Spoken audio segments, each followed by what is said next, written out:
ఇక్కడ అంటున్నారు, మరి యేసయ్య ఒకటే అంటున్నాడు, ఏంటంటే నేను నీ కొరకు నా ప్రాణాన్ని ఎలా పెట్టానో, ఎలా గాయపరచబడ్డానో, ఎలా నలగొట్టబడ్డానో, ఎలా దున్నబడ్డానో, ఎలా రక్తం కార్చానో మర్చిపోవద్దంటాడు.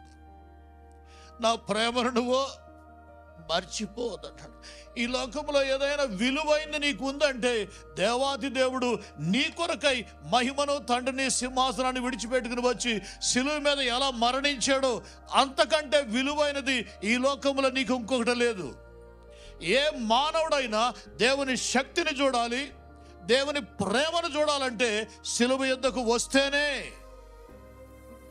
దేవుని శక్తిని చూడాలంటే యేసయ్య సమాధి దగ్గర నిలబడితే ఆయన శక్తి ఎంత గొప్పదో నీకు అర్థమవుతుంది.